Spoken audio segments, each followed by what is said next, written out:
Multimedia is probably the biggest thing on the internet today. Photos, videos, music streaming, podcasts, these are all over the internet now, and these things aren't exactly new, but they have evolved and evolved and evolved over just a few short years. How exactly did these things just transform into the web of user-generated content that we have today?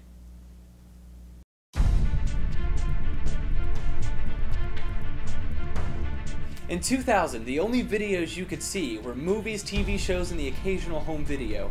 Now, literally anyone who wants to be a filmmaker can be a great filmmaker. How did we take such a massive leap over just the 15 years between 2000 and today? Well, the easiest place to start is at the beginning. Now, towards the beginning, people only really used the internet for four things. 1. Email and instant messaging. 2. Information, company websites, and research. 3. A certain dark corner of the internet that I'm not really going to address in this video. And 4. Flash animation. At first, Flash was really only used by companies. A company would have a Flash animation to introduce you to your website. Kids companies like Nickelodeon and Disney had Flash games on their website for the kids to come in and play. Flash is actually still the #1 used medium to make games on the internet. But Flash animation ended up becoming one of the first real outlets for user-generated content on the internet. People started making their own Flash animations and their own Flash games. You might remember a little thing called the Potter Puppet Pals, which got so popular that he made real puppets, put them on YouTube, and started going on tour with them. A website called Newgrounds.com was then created, basically a YouTube for Flash animations and games, except it was a lot harder to get content onto Newgrounds than it was onto YouTube. It had the same concepts though, and thousands of animations and games were loaded on the website, most of which were user created. Before social media really took off, this was the definition of user-generated content on the internet. And then came the selfies. The creation of camera phones and MySpace kicked off what I like to call an era of narcissism that still persists to this day. Everyone wanted pictures of themselves online. The more pictures of yourself online, the better. This isn't really a new thing. I remember my sister's room being full of pictures of herself. But the internet took out all of the middlemen you could possibly think of. Everyone can see whatever picture you want them to see, or in some cases, depending on the circumstances, whatever picture you don't want them to see. When social media was first introduced, MySpace was at the top of the mountain, but the only pictures MySpace had available were the profile pictures. There was no online album, no online forum for all of your pictures. But then photo album sites like PhotoBucket, YFrog, and Imgur came out. Basically, you could put as many pictures as you want on there and share them with all your friends without making them your one picture on your MySpace page. These websites became less popular as soon as MySpace put out its own photo album system and put out its own photo commenting system. With this around, you had ways to show people that you were the absolute coolest person on the planet. But there were other ways of doing that too through MySpace. For example, HTML coding.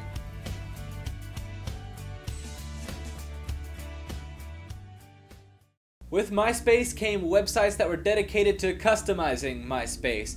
You had websites that created HTML codes, copy and paste ready for you. They could change the background on your MySpace page. They could add photos to your About Me section of your MySpace page. You could add music, you could add videos, you could add whatever you want to your MySpace page. And these websites were incredibly popular. Everyone was using them. Everyone was coming up with their own background designs, uploading them. You could literally take any picture, any video, any song that you want and put it wherever you wanted to on this page. Frankly, I don't understand why that concept died away with Facebook.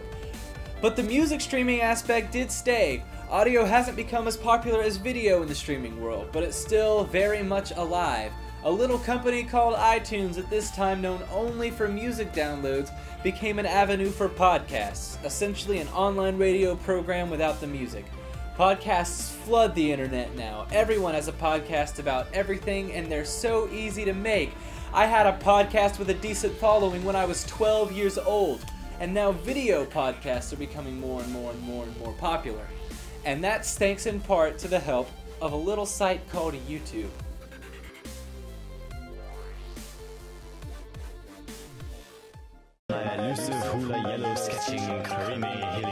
With user-generated content playing a bigger role and digital cameras becoming cheaper and cheaper, Chad Hurley, Steve Chin, and Jawed Karim decided to create a little thing called YouTube.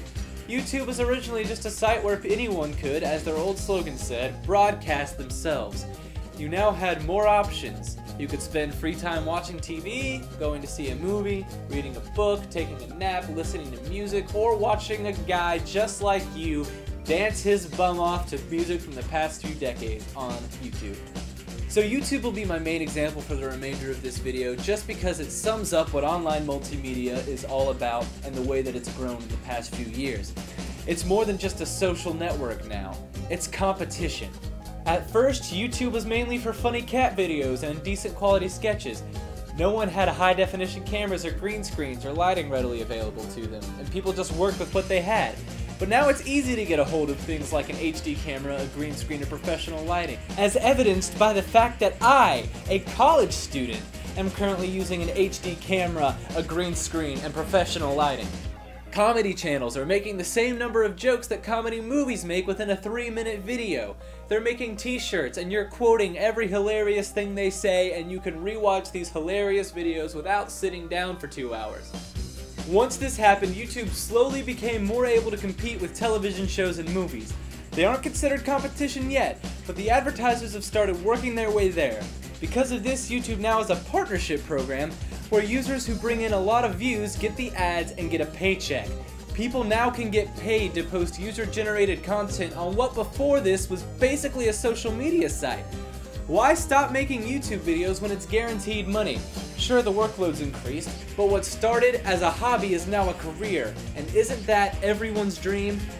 Companies began to realize that this medium was a perfect PR and advertising medium. Social media in the form of videos. Their ads can basically be a Facebook status. Their Facebook statuses can basically be ads. Old Spice can use their ever-popular Isaiah Mustafa commercials as a means of communicating and engaging with their customers. Their ads with a forum underneath.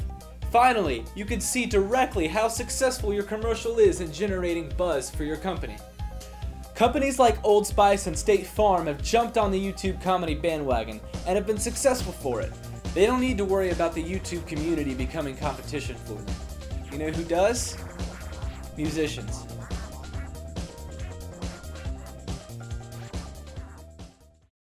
Cause I know somebody who knows somebody who knows somebody who knows. I know somebody who knows somebody who knows somebody who knows. Before YouTube, music videos were mainly just played on MTV, VH1, and any other television channel dedicated to music. Then the early days of YouTube saw plenty of cover artists, people just sitting in front of a webcam playing a song that they like. But the lowering of prices that helped young filmmakers make great YouTube movies also helped these cover artists create great music and great music videos. People like Tyler Ward, Peter Hollins, Alex Goot, and the Piano Guys are making incredible music videos for songs that aren't even theirs. And on top of that, they also write original songs now, also with fantastic music videos. As professional music videos started moving over to YouTube, these famous artists needed to start stepping the game up to compete with these YouTube nobodies that are suddenly making great videos. No longer will a simple studio recording video or a concert video cut it. These artists have started making music videos with stories and massive budgets in order to compete. And this illustrates a great point about the user-generated content, social media, and the internet as a whole. You see, in the past, companies have only had to compete with each other. But now, companies have to compete with each other and everyday people. Companies are now under pressure not only to be better than their competition, but leagues ahead of the average Joe. Because if you're only a step or two above what anyone can do, why would we pay for your content when we can watch some other guy do the same thing for free? It's scary for companies, but because of this, they're under pressure to try new things, spend more money, and make better content for everyone. The audience wins because they're getting better content, and the companies win because they're finding new audiences. The more competition, the better the resulting content. That's what content creation is all about. Of course, there's also a dark side to content creation. A side that should have company CEOs running for their lives and screaming like little girls. Be afraid. Be very afraid of the groundswell. Make a loud noise on a snowy mountain, and you might get met with an avalanche. That's essentially the easiest way I can describe the groundswell. A person or a company says something or puts an idea out on the web. Word gets out like vibrations and sound waves and spreads across the internet to anyone who cares to look at it. Every time our words or actions are on the internet, they have the potential to bury us. So you're thinking, why even make the noise in the first place if it's only going to bury you alive? That's true on a snowy mountain, but not with the groundswell. With the groundswell, there's a second thing that could come rushing down that mountain at you, and that's millions of dollars rushing right into your bank account so you can go buy a sports car and pay your kids' college tuition. That's a thing that happens. But it's not nature that decides whether you're successful or whether you're buried. It's the people on the internet. The internet has put the power into the people's hands. It's not just an invention, and social media is not just a fad. They've shifted the way our society works. As a company in the public spotlight, people are talking about you online. You can't change that or ask them to stop because who's going to enforce that? So you can either join the conversation or get buried by it. Videos, podcasts, photos, online multimedia in general. It's a great way to put your face or your voice into that conversation.